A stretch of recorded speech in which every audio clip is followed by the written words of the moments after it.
Welcome to Don't Wait Till Pigs Fly with host Nancy Becker on Global Voice Radio. Nancy and her guests will share tips and recommendations on moving forward in your life and business now and not waiting till pigs fly. Here's your host, Nancy Becker. Hello there, everyone, and welcome to another edition of Don't Wait Till Pigs Fly, where we have conversations with business experts who are giving us ideas and tips on how to make our business soar higher. We're today listening and talking with Ean Murphy. And after more than 10 years as a freelance bookkeeper, Ean founded Moxie Bookkeeping in 2003 to provide bookkeeping and business mentoring services to purpose-driven creative enterprises and nonprofits. Ean is certified in QuickBooks since 2004, Xero since 2012, and is a professional business coach since 2012. Originally from the San Francisco Bay Area, she moved to New York in 1990 to attend the New School and still resides in Williamsburg, Brooklyn, all these years later. Welcome, Ean. Thank you. Thank you. What is the New School, which is not a topic we're going to be talking about? I'm just curious. The New School is it's also known as Eugene Lang College. It's a collection of colleges in Manhattan, most famous for Parsons School of Design, and there's a jazz school as well. I chose to do my undergraduate there because my grandmother grew up in Manhattan, and I had been a West Coast baby and wanted to get back to my East Coast roots, and it turned out I love it here, so I stayed. That's great. I know my husband's from Long Island, and we really enjoy going to see family and heading into the city every day. The commute sucks, but the commute sucks. Other than that, I love the city. It's a lot of fun. But today we're not going to be talking necessarily about New York. We're going to be talking about bookkeeping and that horrible word that most of us hate, which is finance. Why, as a business person, do we even need to have any thought about finances? What's the reason for it? Well, I think the best reason for it is to stay a business owner. That, again, I work with a lot of what I consider to be purpose-driven people, where what they're really doing is following their passion, whether it's they're a photographer out in the world or a nonprofit out to save the world. And unfortunately, in a lot of those creative communities, money's kind of a dirty word. And what happens is people find themselves really struggling or sometimes in a whole lot of debt, and it kind of kills the business. And then they don't have the ability to go create that beautiful art or save the world that they wanted to. And it can be really soul crushing for people. So I love to help people sort of get less afraid of their finances, understand that numbers are just a tool to understand where you've been and where you're going, and to make sure that your work is sustainable for the long term. Yeah, and I know I was just reading a discussion on Facebook before we started this conversation, and they were talking about setting prices and the difference between a per hour rate and a project rate, and why some people choose one over the other, and is it a bad thing to have a per hour rate? And, what are your thoughts on that? I mean, I went into business for myself because I wanted to make those decisions for myself. And I think everyone's going to find their own way. And it's whatever works for you, not only in your own comfort level, but also in that sustainable way. So, as a bookkeeper, whenever I go to an accounting conference, as I try to do fairly regularly, I'm always hearing value pricing, and we do actually on our list have a fair number of clients that are flat rate. But that's just because we go, listen, we're doing the same scope of work for you month after month. It's taken us 3 hours to do it each time. Why don't we just call it 3 hours? And that way I don't have to worry about it. You already know what your bill is going to be before you get it. And everybody's happy. But that's just my personal preference. I think that that you price what works for your market in the way that works for your market and that works for you. Yeah. And I know one of the things that I deal with all the time, especially with baby businesses, those people who are just getting started and just thinking about, going into business, or they'll say, well, I only want to work 4 hours a week, and, is that a business? I mean, if you can afford to, sure. Can you classify that as a business, or is that a hobby? What does the IRS say about that? Oh, good question. I try never to outthink the IRS. For compliance questions like that, I generally say talk to your tax accountant. I'm more of a management accountant. But as long as if you're only working 4 hours a week, it's your only source of income or your primary source of income, and you're making money at it, who knows? I mean, there are consultants who make $1,000 an hour. If you can make that work for you, sure, why not? But people that are just starting out are rarely able to pull in those kinds of fees. So I think oftentimes what I hear people who say, I only want to work 4 hours a week, it's because they're still transitioning out of something else. And again, as long as your expenses don't exceed your income and you're actually generating profit and have a profitable business, sure, it's a business. Why not? You just said the magic word, and that's profit. Yes. Yes. Let's talk a little bit more about profit. I think people don't necessarily understand that there's a difference between revenue and profit. And they'll say, it's like the old joke that I've heard for years and years and years, that, well, I've still got checks in my checkbook. I should be able to buy something, right? Well, guess what? There's no money in the checkbook, even if you've still got checks to write. There's a difference between revenue and profit. What is that? I couldn't agree more. I think as we move away from paper checks, the version that I hear of it this day is you're showing me an income statement that shows me that I made $10,000 in profit, but my bank balance is $2,000. Something must be wrong. And my answer is, yeah, something is wrong, but it's not what you think. So revenue is the money that you bring in for providing your goods and services. And then there's these nagging little things called expenses that, and also other nagging larger things called liabilities, which is the money that you have to pay out, but you won't necessarily see that on your profit and loss because it's an old debt or a loan or something that's going to take that cash out of your bank account, but it doesn't reduce the taxable income, which is your revenue less your expenses. So profit is what's left over at the end of the day after you've taken money out of your bank account and fulfilled your obligations with it. And I am a huge fan of cash management systems that really track profit first. So, a lot of people, myself included, have heard the wisdom since the dawn of time, pay yourself first. And when you're a baby business, it's really hard to do that because oftentimes your expenses are greater than your income. And so I think at that point, it's really important for you as a business owner to be aware of what is an expense, what is money that's leaving and isn't going to necessarily move me forward like rent, versus what's an investment.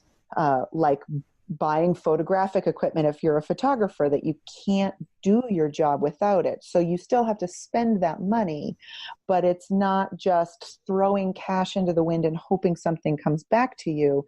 It's really managing those kinds of overhead expenses to be as close to zero as possible. And again, a lot of people want to rush to having a storefront or rush to having a decal on the side of their car or, something cute and flashy that makes you feel good about, hey, I'm in business now. But if you can hold off on those expenses, or better yet, plan for them by dividing up your revenue so that you have only a certain amount set aside for those expenses, a certain amount set aside for taxes, which you're going to owe sooner or later, and it's better when you already have that in the bank, and then a little something for yourself. If you can plan your owner's pay first and keep that sustainable by managing those expenses, you are much more likely to be and remain profitable. Makes a lot of sense to me. How does one figure out all these things? I come from the old school where, I got a pen and paper and an Excel spreadsheet that I do those things with. But I'm thinking, maybe it's time that I do something different. And it used to be that you could go out to the office supply store and buy QuickBooks. Now you have to download it and it's all online. And, how does somebody, and I'm a little concerned when it says, okay, well, this is what you do to connect your bank to this online software. Is it safe? Is that a smart thing for small businesses and big businesses to do? Or, what's the best practice? I'm actually going to start with the bank question first and then come back to the rest of the bigger question. For me, I recognize that all of my banking information, and unfortunately all of my information, is already out there floating around in that big old cloud. So by me connecting my bank to the QuickBooks, all I'm doing is making use of what's already there. So it doesn't open up any new evil portals into my personal money or information, again, that don't already exist out there. And online software like QuickBooks, or there's other ones, Wave Apps, Xero, all of those online softwares are just maps, essentially. So they're not making the roads. They're not moving the money. They're just mapping where that road went. Where did your money come from? Where did it go to? So I think it's very, very safe. And I love the convenience allowed for me to actually use the app on my phone. QuickBooks has one, Xero has one, where I can just snap a picture of the receipt of the thing that I bought and then throw that little piece away. And it will upload it directly into my software, so that a lot of the bookkeeping is actually becoming automated through things like that, which I think is great. Now, the larger question there is, what should I be doing? Again, working with a lot of creative people, I have artists where if I pried their beautiful moleskin notebook and gorgeous pen out of their hands, they would cry. If that's what gets you to do your bookkeeping, do it. Just do it. Whatever works for you. Even if there is this big, flashy, gorgeous, online, cloud-based, automated, blah, blah, blah, blah, blah. If you're not that person, just use the pen and paper or use the Excel. In terms of your tax reporting, that will still get your accountant everything he or she needs to file your taxes. Now, of course, where I'm coming from as a management accountant, as a bookkeeper, I'm going, but don't you want to know what just happened so you can plan for next month? And that's really what a lot of that software allows you to do, is to look at that cube of information from multiple angles. So you can say, well, show me my income by client or by project or by year or by month or by quarter. And so it allows a lot more flexibility. How did I do this year versus last year, so that I can make a better projection of where I might be next year? And it's much simpler than you think. So I think working with someone who knows how to train you in the software, because a lot of bookkeepers are numbers people, not people. So they know how to do really well, but they don't always know how to communicate that really well.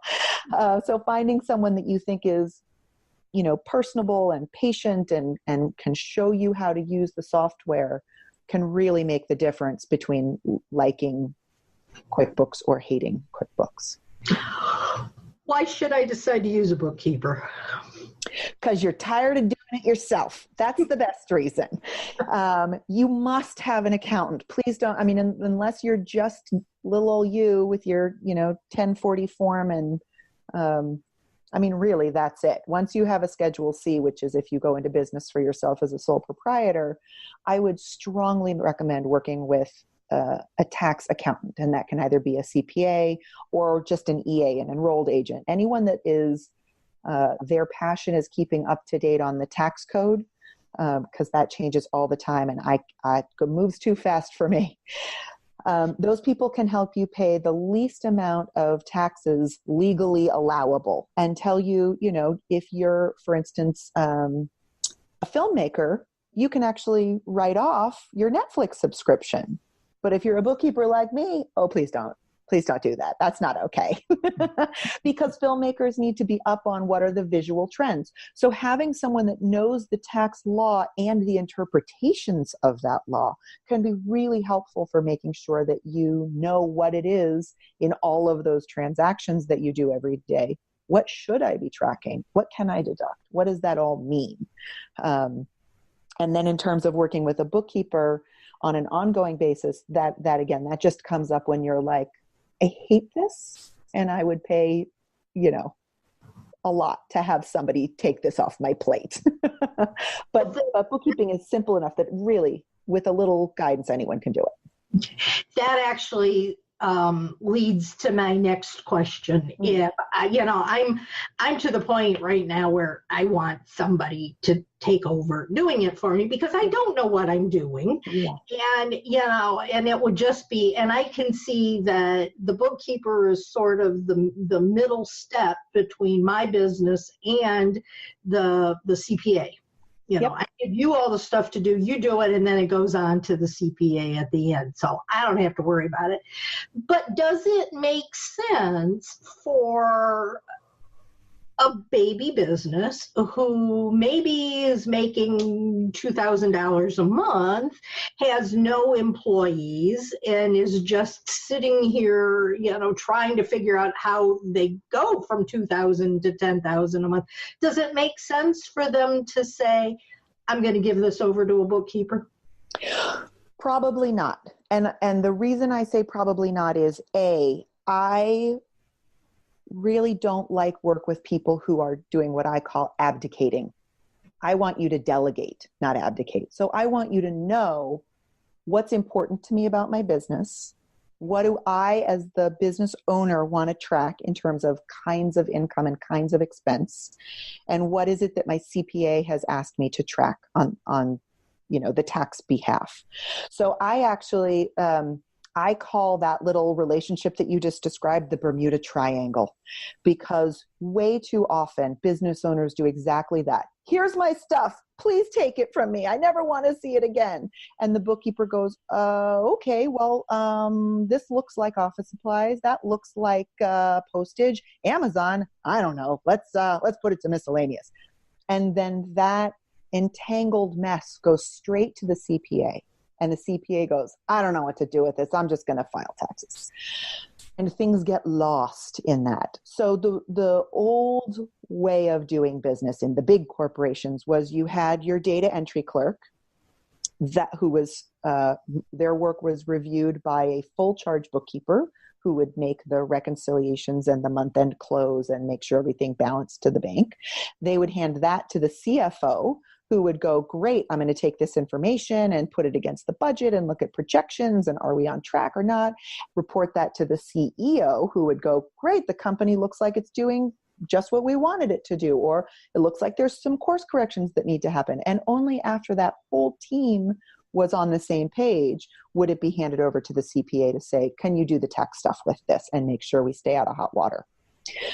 And that's just compressed down into, again, single business owner who may not have any employees or partners at all, and their bookkeeper / administrative assistant, who then when they try to get engagement with the business owner, if neither one of them have the training in the structure of what a chart of accounts should be and should look like, then craziness goes to the CPA, and all of that beautiful management accounting that we should be using is just lost to the winds. So I think that a smaller business, I mean, again, never spend $1 you don't have to spend. I think it's worth the initial investment to talk to a business consultant who knows financial software, who can help say, we're going to look at this list of categories that we call the chart of accounts. What are the different ways that you make money, that you spend money, that you move money around between checking, savings, credit card, and make sure that those categories make sense to you, because QuickBooks will come with a default chart of accounts that's got nothing to do with nobody. So we want to make sure that it doesn't just say sales, that it says, if we stick in the theme of photographers, photography fee income, reimbursed expense income, travel reimbursements, anything where the question from the business owner is, hey, what did I do here versus there? Here and there should be their own distinct categories. And then we just get rid of everything else and show it to the accountant who goes, okay, I can work with that. Because in a perfect system, in my opinion, the bookkeeper is the translator from the business owner, what really happened in the real world, over to what does the accountant need? And then the accountant translates that management information into tax information. So I really want the business owner to be touching back at every point. But again, the software is now at the point where you can look and see, what does QuickBooks think my bank balance is versus what does my bank think my bank balance is? And are those the same? And if they are, that's bookkeeping. You're done. So I think that for smaller people, get a good structure, a good foundation started, and then just know when you would need to reach out. So maybe once at the end of the year to just have a bookkeeper kind of review everything with you, answer any questions of you're like, I can tell you what happened in the real world, but I don't know what to do with it here. And just confirm that, yeah, everything matches to your bank, you're good to go. So say I decide, and I understand and agree completely with everything you're saying, but say, and I'm thinking about that chart of accounts, and that's one of the reasons why I stay as far away from software as I can, because I'm going, I don't understand this stuff. Say I wanted to work with you, and I could do the monthly and all of that, but I can't figure out how to set it up. Yeah. Is that something you would do? We would talk. And how would we do something like that? What would a person wanting that kind of a service look for? Yep.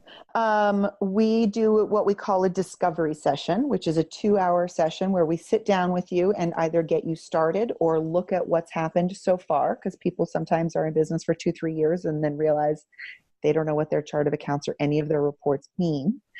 And we just go through top to bottom. You have an account here called checking. Can we rename that to Chase checking, 1, 2, 3, 4, so that we can see? Because a lot of times you'll have a wadded up receipt at the bottom of your purse and it says Visa 1, 2, 3, 4. Well, is that my Visa or is that my Visa debit Visa, or what? Was that my personal card or my business card? I can't remember what I did. And because you have those last 4 digits, if those are on your chart of accounts as well, then you can go, that's my business card. Great. I know exactly what that was. And that can help sort of manage some of that for you. And with that, what was the question? How does someone work with me? Yeah, if somebody wants to work with you, what do we have to do? Just call me up. Shoot me an email. Shoot me an email and we'll find a time. And we just go step by step, top to bottom through your chart of accounts. And we slash and burn and rename and reorganize. And, one of the egregious things that happens in QuickBooks is they have office supplies, office expenses, and miscellaneous business expenses. And I'm like, guys, come on, why did you put that big stumbling block, right? You couldn't have just done one? I don't know what the difference is. So if you or if I don't know what the difference is, there must not be a difference. Let's get rid of the 2 we don't need, pick the name we like the most, and move forward. And that way, when you're trying to enter those transactions, you're not looking at a list of bad choices and being like, I don't know. I don't know which one to pick. Makes it so much simpler. It takes away so much of the confusion. Yeah, absolutely. And that actually brings up two other questions. Let's see if I can remember them. It's one of those days. The second question is, do you have any software that you would recommend over the first? But let's do the first question first. I'm just saying that so one of us will remember. The first question is, I know from everything I've always done, and I've been in business for just a few years, like 35. So things were different back then than they are now. But it was always, you kept everything separate. I have a business phone. I have a business card.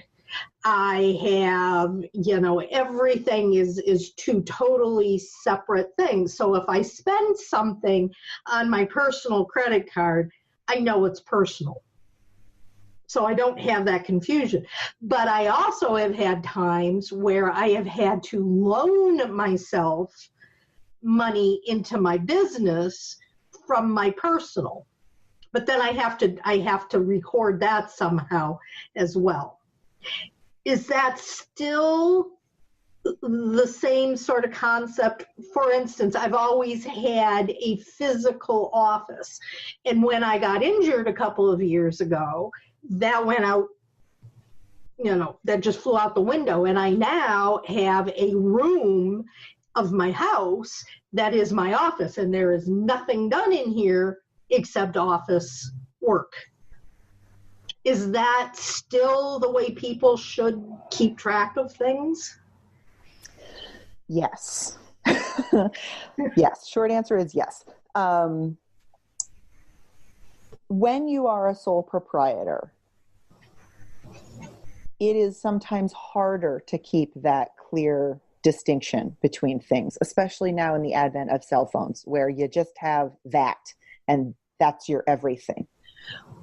My understanding, as again, not a CPA, my understanding from an IRS point of view is that in general, things are personal until proven otherwise. So the best reason to have that clean, clear separation, even as a sole proprietor, is for exactly what you're saying. I know if I spent it on my personal card, it's personal. If I spent it on my business card, it's business. And if the business runs out of money, which, with good cash management planning, hopefully won't happen, then I just loan some money in so that I can just repay that loan to myself once I've got that extra cash, rather than saying, oh, I'll just put it on my personal card. Because then you have to track all of those expenses, prove that they're really business, and you're paying now for, well, if you have a bookkeeper that you're paying, you're either paying someone else or wasting your own time tracking and managing a whole new breaking of the system. So I do think it's as clean as possible to do that. Now there is, if we get into the software stuff, there is one financial software that I know of called Wave Apps. I think it's just called Wave, but it's waveapps.com. Mm-hmm. And that is one of the only softwares that I know that will allow you to have a single bank feed where you can push things towards the personal report or the business report. So that, again, I think is best used for people who will never have a distinct business, performers, artists, things like that, because that is not smiled upon by the IRS doing things that way at all. The downside to Wave Apps is that it is like an Excel sheet. It's just a list. It'll tell you, this matches your bank balance or not, but if it doesn't, it just puts in an adjustment.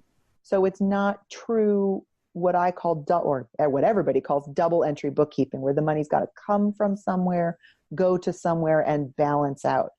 Mm-hmm. So again, if you're, an artist or a performer where you're like, I don't care, I'm just glad that I, tracked anything, then that's a great first baby step just to make sure you know what's happening. But it's not an easy software to upgrade into one of the more businessy ones. FreshBooks is another very popular accounting software, but like Wave apps, it's single entry, not double entry. So you don't have the beautiful checks and balances. So I personally, as a bookkeeper, I don't work with either of those softwares simply because there's no reason to pay me to make sure your books are beautiful if your software won't let me prove that. So, again, you want to do it on your own, God love you. Here are some resources for you. But if you get to the point where you go, wow, I really should have been using something else, you're going to have to start over again. Yeah, and I've never heard of, I've used QuickBooks for years and years and years. I've never heard of Xero. Xero is newish. So Xero is the QuickBooks of New Zealand. And I'm sure they would hate to hear me say that. But what I mean by that is they own the market share in New Zealand. They are the financial software in New Zealand. And they've been branching out and growing from there. So they are sort of the David to the Intuit Goliath. And they've been doing a really good job of challenging that space. They are built for the international market, so they're much friendlier for Canadians, and people from the UK or large companies that have multiple locations internationally to use. It's visually cleaner, so if you're a visual person, more people like the interface of Xero. And what I like about them most of all is that because they challenged QuickBooks in the online space, as far as I know, every improvement to QuickBooks Online was directly taken from Xero's inspiration. Bank rules, bank feeds. I mean, 7 years ago, QuickBooks Online was, nearly unusable. The benefits of competition. Right, exactly. Healthy competition is a great thing. So, our firm is software agnostic. Moxie doesn't make you pick QuickBooks or pick Xero or pick. We do like you to be cloud-based just because it's easier for everybody, and that's where we are. Saying all of that, QuickBooks Desktop is still the gold standard. It still has the most stability and the most features for the price of any option out there. You got to find a bookkeeper willing to either remote desktop in, which is slow and clumsy, or come to you, which is harder and harder to find these days. So there's a difference between QuickBooks? There is. It's tragic. So I've been doing bookkeeping forever. And when I started, I can't even remember if there was a Mac product back then. If there was, they were releasing the same version in a new box each year. So it was just, and so Intuit has a habit of buying up their competition and either absorbing it or crushing it. So, there used to be a software called MYOB that a lot of people really liked, and Intuit bought them, and they were no more. So somewhere along the line, some online team developed software that Intuit said, ooh, let's buy that. So it's developed by, it's frustratingly inconsistent. And that was true for the PC version desktop, the Mac version desktop, and then online. One of the most egregious examples of that is what QuickBooks Desktop calls items, the online version calls products and services. Why? I don't know. They just decided that we could figure it out, and who cares if that's confusing for your bookkeeper, because, she'll figure it out. I didn't even know you could still buy. Is desktop like the software that you actually go to the store and buy? Or do you buy it online too? I think you buy it online and download it now. I mean, my computer doesn't even have a disk drive anymore. Yeah. So even if I went to the store and bought it, I wouldn't have any way to jam it in the machine. Jeez. Oh, the new world. The technology is an incredible thing, isn't it? Mm-hmm.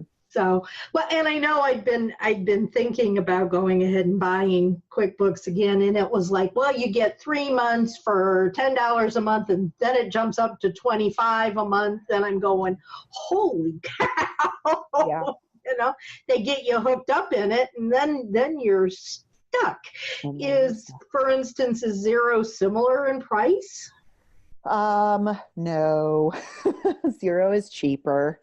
And I think that's a big mistake on QuickBooks' part. That I just got a notification from QuickBooks that their mid-range product, which is QuickBooks Pro Online, I believe it's called, is going up to $60 a month. Oh, geez. $60. Small businesses can't afford that. No, small businesses can't afford that. And so there's two workarounds to that. One is your accountant or bookkeeper may be a pro advisor, and we get a wholesale discount. So if you have your subscription through us, we can pass along some of our discount to you. Not everybody will do that, but most people do. And I think the idea is that creates some loyalty between clients and bookkeepers. Yeah. But I don't want people to stay with me because I'm holding their books hostage. I want people to stay with me because they think I give them better service than anyone else they've ever talked to. Absolutely. So last time I checked, Xero was half that. Oh, wow. So Xero is standing strong at $30 a month, which is still not nothing. Right. That's still quite. That's why people, because I looked at the FreshBooks, I looked at, Wave, and I couldn't even get Wave to connect to my bank account. So I went, well, they're out. Yeah. Not knowing what you just told me. I didn't, I had asked for recommendations, and both of those came in as recommendations for me. So I went, okay, but then I felt a little bit wonky about FreshBooks. And so I said, nah, I'm not going to. So then I went back to thinking about QuickBooks, and I'm going, geez, there goes half of my revenue. Right. Right. So, I mean, the reason you may not have been able to connect your bank account is one of the things that banks do in conjunction with these softwares is to make sure that personal software like Mint only works with personal bank accounts. So it may be that because you have a business bank account, Wave goes, you need business software. You can't get us for free. Get out of here. And probably exactly what it was, because I was trying to connect my business account. Yeah. They go, blah, blah, blah, blah. You need something better than that. You need QuickBooks. Okay. So, and there are some less expensive versions of QuickBooks. They have something called Simple Start that's pretty affordable, but it's limited. It won't allow you to track projects or reimbursable expenses or locations or class codes. And I think most business owners need some of that, not everybody. Depends on what you do and how you do it. It's not fun. Some of it will pay for itself in automation, but you have to, again, it just gives you one more thing as a business owner to need to know what you need to know and to make sure, is this really, saving me $60 a month of my time? Yeah, and I think I talk a lot about automation and trying to create the systems and the processes, and I can see where this is a great thing, but I still, and of course, I want to know. What we've been talking about. I want to know where this money is coming from and where it's going and all of that stuff.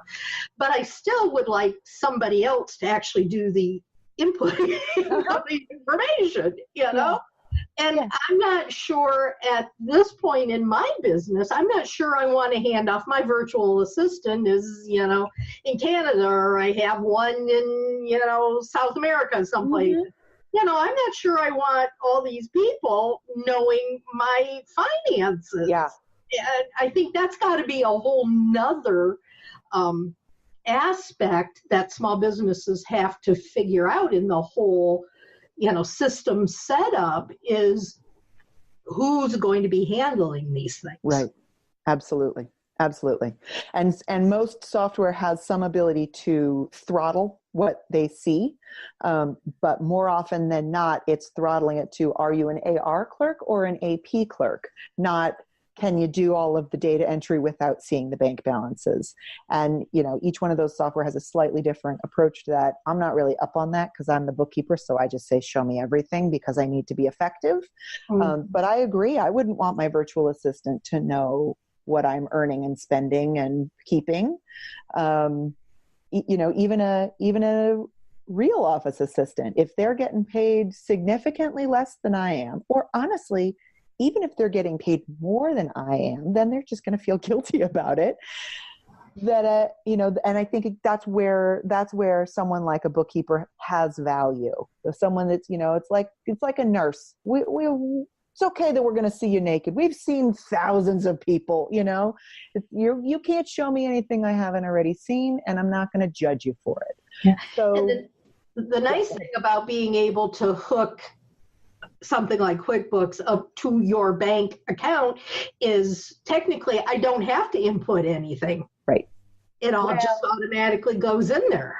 Most of it automatically goes in. So the what comes in is the date, the amount, and the information that the bank has. It doesn't have how do I as the business owner want to categorize this so that my reports make sense. And that gets us back to that chart of accounts, right? You can train it though, can't you, to some extent? To some extent, yeah. They added a feature called bank rules. Thank you, Xero. QuickBooks now has that, where you can say, listen, every time you see Time Warner, that's my internet, and I want you to put that in. Don't even show it to me. Just plop it in there.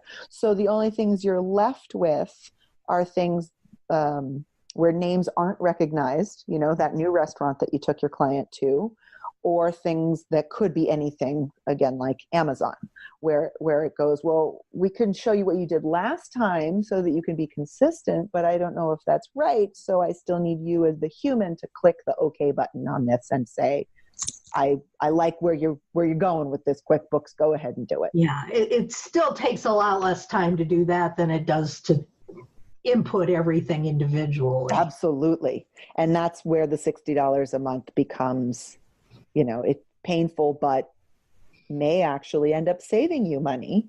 Yeah, because if we're talking about something like that, and that goes back, I think, to the thing we were talking about originally, where is it do you charge by the hour or do you charge by the project? If you're not spending as much time and energy inputting all this stuff, then you actually have more time and energy to do things you're making money at. So it balances out.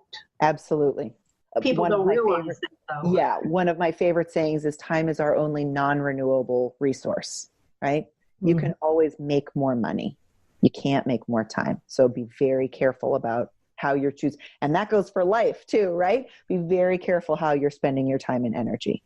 Yeah, absolutely. This information certainly has been helping me because it's very, very timely. It's everything I've been thinking about doing recently. So thank you so much for all of this information. Is there anything that we haven't talked about that you think we should? Yes, if this is something that is a topic to you, and just because you said virtual assistant, there are lots of ways to get a virtual bookkeeper. There are both large companies. I have a competitor called Bench that does automated flat pricing. They'll just do it all for you. The feedback that I've heard is that they are very comfortable doing the guessing, which I'm not. So if you are one of those people that's like, I just don't want to have to think about it, and I'm not worried about project profitability tracking, then something like that, great, just hand it over and have them do it. But you can find really good online virtual freelancers through what are they calling it now? Upwork. It used to be Odesk. Now it's Upwork, right? Mm-hmm. And it's fantastic. And so the only sort of thing to be cautioned there is, how do you know if the relationship is working? Yeah. So rather than just hiring someone and again abdicating, not delegating, to know what's the turnaround time that I expect. Are they going to ask me questions? What if I have questions for them? And again, if you've got an accountant, maybe have your accountant look at the books as they've been done by this outsourced bookkeeper for the first month or two, just so that they can say, yeah, this is someone who knows what they're doing and didn't just, because there's no licensing for bookkeepers. There's no required professional designation for us. You just say you're a bookkeeper. So you get all shapes and sizes. You know, you may get someone that used to be an accountant who left that profession to either be a stay-at-home parent or has retired that and is onto something else.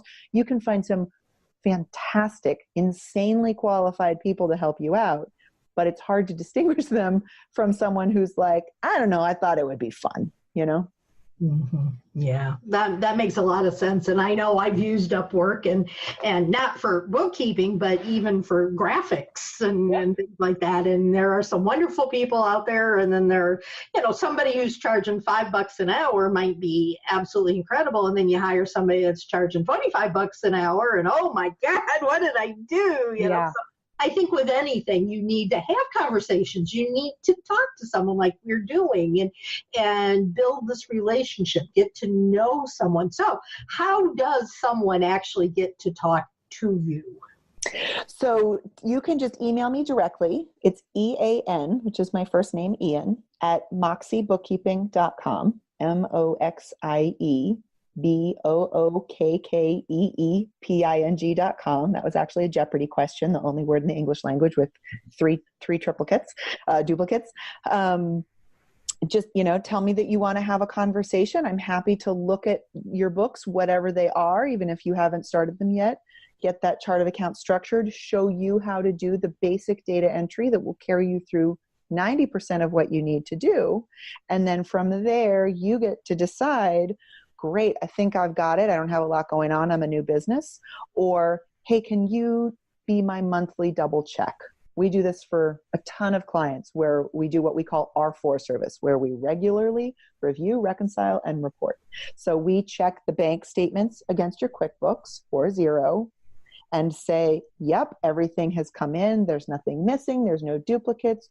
You've done the data entry that you can. I see you have questions. Let me answer that. Or I have questions. Can you answer that? And then we look at the resulting report, the profit and loss, also known as the income statement, to say, what did you earn? What did it cost you to earn that? What's left over to cover your overhead? What is your overhead? And what's your profit at the end of the day? And then again, you know, we are also Profit First Professionals, which I don't know if you've had the pleasure of reading. There's a fantastic book called Profit First by a man named Mike Michalowicz that completely changed my relationship to cash flow and profit. It's essentially the technologized version of grandma's envelopes, where you take in $5,000 and you go, okay, what do I need to do? Well, I need to set aside a little bit for rent and a little bit for groceries and a little bit for who knows what rainy day and a little bit for fun. And so it's the same idea with your business. What am I putting aside for my tax savings? What am I putting aside for my expenses? And it helps really put sort of bumpers on your ability to overspend, because if you take the excess out of your operating account and you only have a certain amount in there, boy, howdy, you're going to make sure that you don't have any expenses above and beyond what's in your bank account. So it's a very simple tool to use that anyone can do. And it's just a great book. Okay, well, I will definitely put that on my reading list then. Yeah. Again, Ian, thank you so much. This has been absolutely an incredible conversation that we've had today. And for all of my listeners, I highly recommend that you check her out, get a hold of that email address. It'll be posted on the podcast here, and talk to her. We all need to, whether we want to or not, we all need to be thinking about finances. And you can hear this podcast on Thursday evenings at 5 o'clock at Spreaker under the title Don't Wait Till Pigs Fly. And we ask that you subscribe, download, and share all the wonderful conversations that we have with different experts, today being absolutely an incredible one. So again, everyone, thanks for listening. And until next time, soar higher. Bye, y'all. Thank you for listening to Don't Wait Till Pigs Fly with host Nancy Becker. Join Nancy every Thursday at 5 p.m. Eastern on Global Voice Radio.